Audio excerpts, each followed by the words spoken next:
Hello সবাই।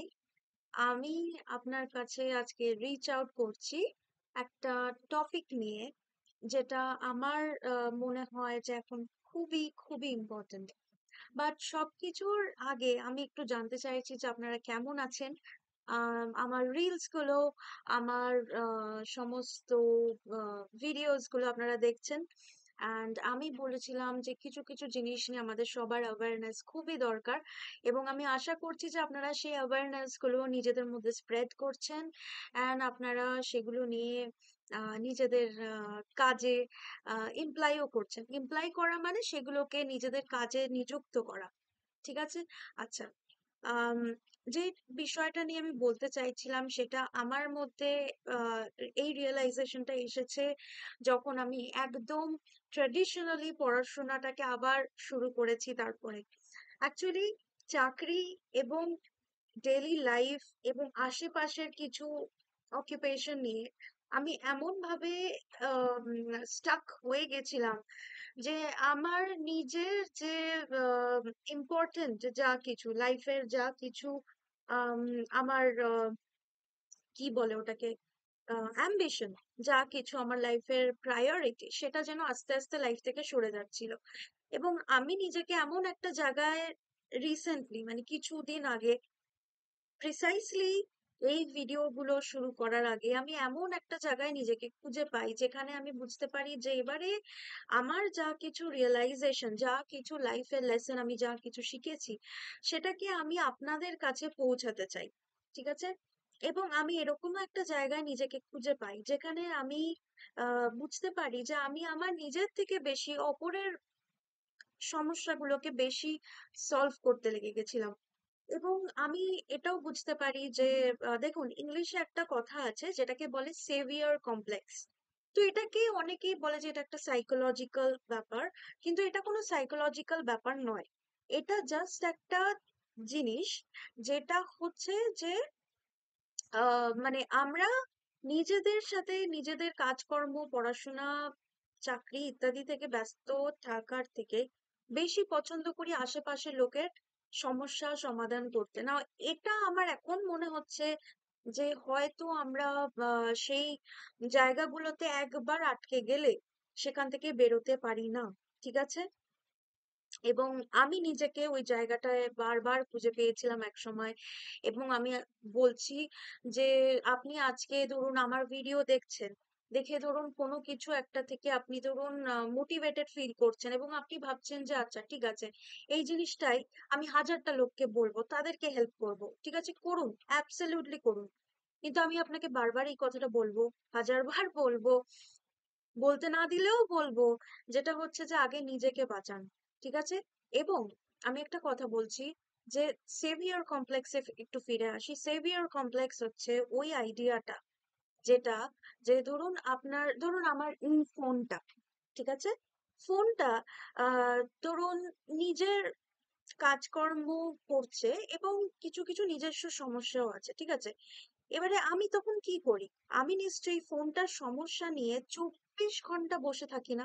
দেখুন, আপনি দেখতে পাবেন যে আমার ফোনটাতে অনেক কিছু প্রবলেম আছে। ঠিক আছে? কখনো স্লো, কখনো হ্যাং, কখনো ক্যামেরা অন করা যায় না, কখনো ক্যামেরা হেজি, এটা সেটা, হ্যান ত্যান। আমি কি করি? আমি এগিয়ে যাই। ঠিক আছে? আমি সারাদিন এই একটা জিনিস নিয়ে আমি পড়ে থাকি না, এটা আমার লাইফের ফিলোসফি নয়। এবারে মনে করুন যে এই মোবাইল ফোনটা একটা মানুষ। ঠিক আছে? এই মোবাইল ফোনটা আপনার জীবনে এলো একটা বন্ধু, একটা কলিগ, একটা নেইবার, একটা রিলেটিভ হিসাবে। যা কিছু প্রবলেম হলো, মোবাইল ফোনটা আপনার ওপর একটা আঁকড়া করেছে, এবং যা কিছু প্রবলেম হলো সেটা আপনার মাথা ব্যথা হতে শুরু করলো। আপনার পিছনে আহ, মানে কথায় কথা আপনার পিছনে লাগবে যতক্ষণ না পর্যন্ত আপনি অ্যাবসলিউটলি ওই বন্ধুটাকে, ওই মানুষটাকে নিজের লাইফ থেকে আলাদা করে দেবেন। ঠিক আছে? এবারে সেভিয়ার কমপ্লেক্সের ব্যাপারটা হচ্ছে এটাই। আপনি বুঝতে পারছেন যে এই মানুষটা আমার জীবন থেকে অনেকটা এনার্জি, অনেকটা প্রোডাক্টিভিটি, অনেকটা কাজকর্মকে আস্তে আস্তে ছিনিয়ে নিচ্ছে। কিন্তু তারপরেও আপনি এটা করতে পারছেন না কেন? তাদেরকে অ্যাভয়েড করতে পারছেন না, তাদেরকে আলাদা করতে পারছেন না, তাদেরকে আপনি আহ, মানে চেষ্টা করছেন যে না ঠিক আছে, এদেরকে মাথায় একটু সদ্বুদ্ধি দিই, এদেরকে একটু কাজে রাখি। যে না ঠিক আছে, তুমি কিছু কাজ করো, কিছু ইম্পর্টেন্ট কিছু করো লাইফে, কিছু নিজের একটা আইডেন্টিটি করো, কিন্তু করতে পারছেন না। এবং চলছে দীর্ঘদিন ধরে এই প্রবলেমটা চলছে, এবং তার সাথে ওরা আপনাকেও একটা, মানে আমার মা এই কথাটা বলে, বানের জলে ভেসে যাওয়া, বানের জলে আপনাদেরকে ভাসাচ্ছে, ঠিক আছে, একটা ফ্লাডের মধ্যে আপনাদেরকে নিয়ে যাচ্ছে। এইটাকে সাইকোলজিস্টরা বলে সেভিয়ার কমপ্লেক্স। মানে আপনি ভাবছেন যে ওদেরকে বাঁচিয়ে আপনি সেভিয়ার হতে পারবেন, তাই তো? কিন্তু একটা কথা আমি বলি, প্রথমত ওই সেম সাইকোলজিস্টরাই একটা কথা বলে যেটার মানে হচ্ছে ভ্যাম্পায়ার কমপ্লেক্স। ঠিক আছে, ভ্যাম্পায়ার কমপ্লেক্স কি হয়? মোস্টলি এটাকে, যেটা ধরুন আপনি, আপনারা যারা একটু বায়োলজি বা একটু আমার মতে ইনসেক্টস নিয়ে নাড়াঘাটা করতে ভালোবাসেন, তারা আপনারা এটাও জানেন যে প্যারাসাইট যে জিনিসগুলো হয়, কিছু জার্মস, সেগুলো আপনার শরীরে আখড়া করে বসে। ঠিক আছে, আখড়া করে বসার পরে আপনার ব্লাড শুষতে থাকে, আপনার এনার্জি শুষতে থাকে, এবং আস্তে আস্তে আপনি নোটিস করেন যে আপনার শরীরটা প্রচন্ড আনএনার্জেটিক লাগছে, আপনার মনটা একটু খারাপ লাগছে, আপনার একটু হঠাৎ করে স্কিনটা ড্রাই হয়ে গেল, আপনার হঠাৎ করে একটু জ্বর এলো, আস্তে আস্তে আপনি কিন্তু একটা লসের দিকে যাচ্ছেন, তাই তো? আচ্ছা, এবারে একটা কথা বলি, আপনি যখন এই জিনিসটা ফিল করেন আপনি সাথে সাথে কি করেন? নিশ্চয়ই আপনাকে ডাক্তারের, যেটা ডাক্তারের কাছেও যেতে হয় না, আমাদের এটা ন্যাচারাল আইডিয়া, তাই তো? যে আমরা ইমিডিয়েটলি সাবান টাবান দিয়ে নিজেদেরকে ফ্রেশ করে নেব, ডিসইনফেক্টেন্ট করে নেব, হয়তো জলের মধ্যে একটুখানি ডেটল দিয়ে নিজেদেরকে ফ্রেশ করে নিলাম, ঠিক আছে, সমস্ত কিছু আমরা জার্মস, মাথার মধ্যে একটা অ্যাসিওরেন্স এলো যে না জার্মস গুলো চলে গেছে লাইফ থেকে, ঠিক আছে, মানে আমাদের জীবন থেকে। যদি কিছু দরকার হয় ঘরে কিছু ডিসইনফেক্টেন্ট স্প্রে করে দিলাম, এটসেট্রা এটসেট্রা। কিন্তু আপনি এবার আমাকে একটা কথা বলুন, যে এটা আমরা যখন আমাদের কিছু রিলেশনস, কিছু মানুষের সাথে যখন করতে পারি না, তখন কি হয়? ওরা কনস্ট্যান্টলি আমাদের থেকে এনার্জিটাকে টানতে থাকে, তাই তো? এটাকে যারা আমাদের, যারা লিডিং সাইকাইট্রিস্ট, যারা লিডিং সাইকোলজিস্ট, তারা বলে যে এই মানুষগুলোকে বলে হচ্ছে ভ্যাম্পায়ার কমপ্লেক্স, তাই তো? ভ্যাম্পায়াররা গল্পে কি করে? রক্ত চুষে খায়, তাই তো? তাহলে আপনি আমাকে একটা কথা বলুন বন্ধু, যে আপনি যদি আজকে ডিসিশন না নেন, তাহলে ডিসিশনটা কে নেবে? ওরা ডিসিশনটা নেবে। এটাকেই তো বলে না একটা ডুয়ালিটি, এটাকেই, এভাবেই কিন্তু মাল্টিপল পার্সোনালিটি ডিসঅর্ডার ক্রিয়েটেড হয়, তাই তো? এবং সাইকোলজিতে কিন্তু আরেকটা কথা আছে যেটাকে বলা হয় হচ্ছে ডিলিউশনাল। ঠিক আছে, কোনো মানুষ ডিলিউশনাল মানে তার সামনে আপনি যতই রিয়ালিটি ধরে থাকুন না কেন, তারা কিন্তু বুঝবে না। তাহলে এটা আমরা কি করতে পারি? ইমিডিয়েটলি এরকম কোনো মানুষের সাথে, ঠিক আছে, আপনি যদি দেখেন যে ফার্স্ট অফ অল এটা বুঝুন যে কোনো মানুষ যদি জীবনের সাংঘাতিক কিছু প্রবলেমে সত্যিই পড়ে থাকে, হুম, আমি বলছি যে সাংঘাতিক রিয়েলিস্টিক কিছু প্রবলেমে যদি পড়ে থাকে, তাহলে আপনি একা মানুষ নন যারা ওর আশেপাশে ওকে হেল্প করছে। একদম সত্যি কথা। ইউজুয়ালি কি হয় যে যারা এরকম ভ্যাম্পায়ার মেন্টালিটির মানুষজন হয়, তারা কি করে, তারা আপনাকে একা পায় প্রথমেই, তারপরে আপনাকে কোনো না কোনো ভাবে আপনার থেকে সাংঘাতিক ভাবে সাহায্য চাইতে থাকে, চাইতে থাকে, চাইতে থাকে, চাইতে থাকে, চাইতে থাকে। তারপরে গিয়ে কিন্তু একদিন তারা আপনার হয়ে ডিসিশনও নেয়, একদিন তারা আপনাকে ওন করতে থাকে, আপনার সময়, আপনার শরীর, আপনার পড়াশোনা, প্রপার্টিকে ওরা ওন করতে থাকে, আপনি কিন্তু না করতে পারবেন না। ছবিটা আরেকটা সাইড থেকে দেখতে কিন্তু খুব ভালো লাগে, ঠিক আছে? যখন আমাদের কিছু কিছু মানুষ, কিছু কিছু গার্জিয়ানসরাও ইনফ্যাক্ট আমাদেরকে আইসোলেশন, লোনলিনেস, তারপরে স্বার্থপরতা, তারপরে হচ্ছে যে হিংসামি, তারপরে হচ্ছে যে আহ, নিজেকে একদম খুব টাপ করে রাখা, মানে বলে না যে এত খুবই বন্ধ করে রাখছো নিজেকে, বা ইংলিশে একটা কথা বলে ফ্রগ ইন আ ওয়েল, মানে আমরা একটা কোর ব্যাং হয়ে যাচ্ছি আস্তে আস্তে, এই কথাগুলো যখন কনস্ট্যান্টলি বলে, তখন মনে হয় যে একটা মানুষ যে হয়তো আমার সাথে কোনো লেভেলে তার আমার কোনো কানেকশনই নেই।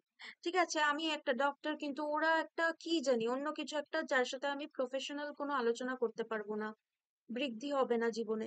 আমি একটা টিচার, কিন্তু এরা আবার পড়াশোনাই শেখেনি, অমুক বন্ধুটা। আমি একজন মানুষ যে একটা পরীক্ষার পড়া করছি, কিন্তু এরা আবার একটু অন্যরকম, একটু উচ্ছৃঙ্খল গোছের, এবং এদের সাথে আমার কোনো সম্পর্ক থাকা উচিতই না, কিন্তু আমি সম্পর্ক রাখছি। কেন? কারণ মায়া দয়া করে। আপনি কি আজকে একটা জিনিস জানেন, যে আপনি আপনার কর্মসংস্থান থেকে, আপনার যা কিছু কাজকর্ম আছে সেগুলো থেকে আপনার যদি ফেলিয়ার হতে থাকে, তাহলে আপনাকে কে বাঁচাবে? আপনার উপর কেউ কিন্তু মায়া করবে না, লোকে কিন্তু বলবে যে বাবা, আজকাল দেখছেন তো খবরে কি হচ্ছে, মানুষজন যখন কোনো একটা স্টলওয়ার্ড, কোনো একটা লিডার গোছের মানুষ যখন খারাপ কিছু করে, তখন আমরা আস্তে আস্তে কি করতে থাকি, আমরা তখন তাদেরকে কিন্তু গিয়ে এরকম করে কোলের মধ্যে বাবা বাছা করে বাঁচাই না, আমরা কিন্তু তাদেরকে ক্রিটিসাইজই করি, যে বাবা কি হচ্ছে কেন, কারণ আমার বাউন্ডারিটা আমাকে সেটা বলছে যে এবারে কিন্তু নিজেকে সেফ রাখার প্রচন্ড প্রয়োজন, তাই তো? আচ্ছা, এবারে আপনি একটা কথা আমাকে একটু বলুন, যে আজকে আপনি ধরুন ওই আইডিয়া গুলো, যে আমি কি আইসোলেটেড হয়ে যাচ্ছি, একাকিত্বতে ভুগবো, এ বাবা সঙ্গে তো কেউ থাকবেই না, এ বাবা আমি তো কুয়োর ব্যাঙ, এ বাবা আমি তো স্বার্থপর। বলুন যে হ্যাঁ আমি স্বার্থপর, আমি কুয়োর ব্যাঙ, আমি ব্ল্যাক এন্ড হোয়াইট টাইপের মানুষ, আমার কিচ্ছু করার নেই, আমি কিছু একটা আইডিয়া নিয়ে লাইফে চলছি, আমার বাউন্ডারিজ এর খুব দরকার, এবং সেগুলো ছাড়া আমি কিন্তু জীবনে চলতে পারবো না, তাই তো? কিন্তু আপনাকে যদি কনস্ট্যান্টলি ফোর্স করা হয় যে না ঠিক আছে এরকম ভাবেই আমাকে চলতে হবে, এরকম ভাবে ওদেরকে নিয়েই চলতে হবে, তাহলে আপনি একবার লাস্ট টাইম একবার নিজের সাথে কোয়েশ্চেন করুন, যে এই যে মানুষগুলো যাদের সাথে আপনারা মিশতে চাইছেন না, তাদের সাথেও আপনাদেরকে যখন মিশতে হচ্ছে, তাহলে আপনি কি মেন্টালিটিটা আহ একটু চেঞ্জ করলে কিছু কি বেনিফিটেড হবে? নিজের সাথে একটু কথোপকথন করুন তো, যে আপনি যদি মেন্টালিটিটা চেঞ্জ করেন, যে না ঠিক আছে আমি মিশতে শুরু করলাম, অ্যাডজাস্টমেন্ট করলাম, এই একটা অ্যাডজাস্টমেন্ট কিন্তু আপনার দেওয়ালটাকে একটুখানি ভেঙে দিল, কালকে অন্য হাজার লেভেলের অ্যাডজাস্টমেন্ট কিন্তু আপনার দেওয়ালটাকে শিথিল করে দেবে, ঠিক আছে? আপনি কিন্তু কিচ্ছু বলতে পারবেন না, তখন কি হবে? সবাই যে যার নিজের মতো করে জীবন কাটাবে, আপনি একটা আনহ্যাপিনেসের চক্করে পড়ে থাকবেন, তাই তো? আচ্ছা, এবারে আমি বলছি যে আপনি ধরুন এই ভিডিওটা শুনে ভাবছেন যে ও মা, অমুক মানুষ, person A B C, any any name, যে কোনো নাম, ওদের মানুষ, ওই মানুষটা আমাকে এরকম করেছে, এবং আমি জানি যে এই মানুষটা আমাকে আম, ঠিক অমুক সময় আবার যখন আমি ওর সাথে রিকানেক্ট করব, বা এই আজকে বিকাল 4টের সময়, ওর এখন কটা বাজে, এখন বাজে হচ্ছে 2টো, এই ঠিক 4টের সময় ওরা আমাকে কন্ট্যাক্ট করবে, এবং আমাকে আবার সেই মানুষটার সাথে আবার কথা বলতে হবে, আবার এই বন্ধুটার সাথে কথা বলতে হবে, কি করব, তাই না?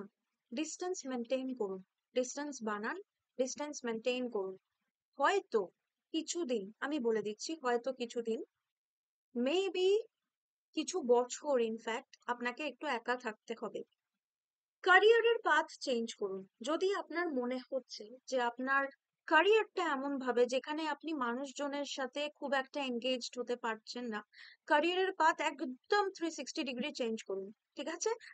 আম এটার চেয়ে বড় সলিউশন কোনো কিচ্ছু নেই। আপনি দেখবেন যে আপনি এবং আপনার মা বাবার জীবনটা কতটা ইমপ্রুভ করছে, আপনার পার্টনারের জীবনটা কতটা ইমপ্রুভ করছে, তাই না?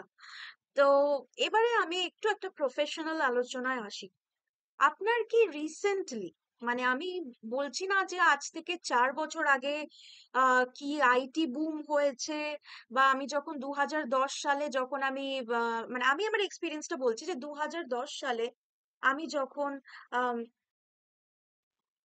আচ্ছা, এবারে আমি বলছি, এটা আমি যখন অনেক বছর আগে, মানে আমি 2010 এরকম একটা সালের কথা বলছি, আইটি আইটি আইটি এই ওয়ার্ডটা আমার কানের কাছে সব সময় ঘুরতো, ঠিক আছে? IT broom, IT exploitation, IT development, হ্যান ত্যান, এটা করে আমাদের দেশের অনেকটা ইনকাম বেড়েছে। যে কোনো দেশে, যে কোনো রাজ্যে এটা হয়েছে, সেই সেই দেশেরই ইনকামটা এভাবে বেড়েছে, ঠিক আছে? তো আইটি ওয়ার্ডটা আমি বুঝতে পারি, আচ্ছা এটা ইনফরমেশন টেকনোলজি, এগুলো নিয়ে প্রচুর জব হয়, পড়াশোনাও আছে এটা রিলেটেড, ওয়াও গ্রেট, রাইট? আমিও প্রচন্ড বেনিফিটেড হয়েছি যখন আমি নানা রকম ভাবে অনলাইন প্রেজেন্সটাকে বাড়াতে পেরেছি। আপনারাও নানা রকম, আজকে আমি বলছি আপনি ধরুন এরকম একটা মানুষ যে আইটি ইনফরমেশন টেকনোলজি এই ওয়ার্ডটাকে প্রথমবার শুনছেন, হতেই পারে। আপনাকে কেউ যদি বলেছে যে মানে আপনি সিম্পল মানে ঘর বাড়ি ওয়ার্ডটাকে আপনি যদি লাইফে ফার্স্ট টাইম শুনছেন, অ্যাবসলিউটলি ওকে, তা হতেই পারে। যেটা ওকে নয় সেটা হচ্ছে যে আপনি নিজেকে জানার জায়গাটা ক্রিয়েট করছেন না, সেটা ওকে নয়, ঠিক আছে? আচ্ছা, ফিরে আসি টপিকটাতে। যে আপনি যেটা বলছেন যে আমি আইটি রিলেটেড জিনিসপত্র আমি প্রথম শুনলাম, ওকে, হতেই পারে যে আপনি প্রথম শুনলেন। এবারে আপনি আমাকে একটা কথা বলুন যে আপনার কি মনে হয় যে আপনি কোনোভাবেও এই ওয়েভটাকে আটকে দিতে পারবেন? না, আটকাতে পারবেন না। এই ওয়েভটা এই ওয়েভটাকে ইংলিশে এটাকে বলে সার্ফিং করা। আচ্ছা, এই ওয়েভটা মানে এই ঢেউটাকে, এই যে নতুনের যে ঢেউটা, নতুন প্রফেশন, নতুন ওয়েবসাইটস, নতুন সলিউশনের যে ঢেউগুলো, সেইগুলোকে আমাদেরকে কন্ট্রোল করে ওগুলোর হেল্প নিয়ে ওগুলো দিয়েই চলতে হবে, রাইট? আচ্ছা, এবারে এইটা বিষয়ে আমার কিন্তু কোনো কিছু ঘাবড়ানোর কথা ছিল না। কেন? কারণ আমি যখন স্কুলে পড়ি আমি তখন এগুলো নিয়ে শুনতাম, এবং আমি ভাবতাম যে ওয়াও, এগুলোতে চাকরি হবে, এগুলো থেকে আমাদের মানে আমি ভাবতাম যে ওয়াও, এটাতে আমার মা বাবা কতটা বেনিফিটেড হবে, তাই না? কিন্তু যেটা ঘাবড়ানোর বিষয় সেটা হচ্ছে যে শুধু আইটি নয়, আরো অনেক কিছু আমাদের দুনিয়াটাকে, নট জাস্ট দেশটাকে, কমপ্লিটলি চেঞ্জ করে দিচ্ছে, ঠিক আছে? যেমন কি যেমন কি ধরুন, আমি বলছি কিছু কিছু অনলাইন কিছু কিছু ওয়েবসাইট, যেমন কি ধরুন এআই, ঠিক আছে, বা ধরুন নানা রকম সফটওয়্যার নতুন নতুন রিলিজ হবে, ঠিক আছে? এইটা কিন্তু আমার কাছে একটা সোর্স অফ নার্ভাসনেস ছিল। আমি ভাবতাম যে বাবা, আমি যে আজকে যে কাজটা করছি সেটা কি কালকে এআই এর দ্বারা ইনফ্লুয়েন্সড হবে? আমি আজকে যেটা করছি, যেটা ভাবছি, আমার ভাবনা চিন্তাও কি এআই এর দ্বারা ইনফ্লুয়েন্সড হবে? আচ্ছা, আমি এবারে বলি যে হ্যাঁ, আমাদের ভাবনা চিন্তা, আমাদের লাইফস্টাইল সমস্ত কিছু এআই এর দ্বারা ইনফ্লুয়েন্সড হবে, ঠিক আছে? আমি কিছু বছর স্পেন্ড করেছিলাম এই ফ্যাক্টটাকে নিজের থেকে হাইড করে, যে না কিচ্ছু হবে না, ঠিক আছে, যেরকম ভাবে কাজ চলছে সেরকম ভাবেই চলবে, যেরকম ভাবে যা কিছু হচ্ছে সেরকম ভাবেই হবে, কোনো কিছু চেঞ্জ হবে না, everything will be the same, আমরাও সেম থাকবো, আরো স্লো ডাউন হতে পারবো, লিভিং আ স্লো লাইফ, রাইট?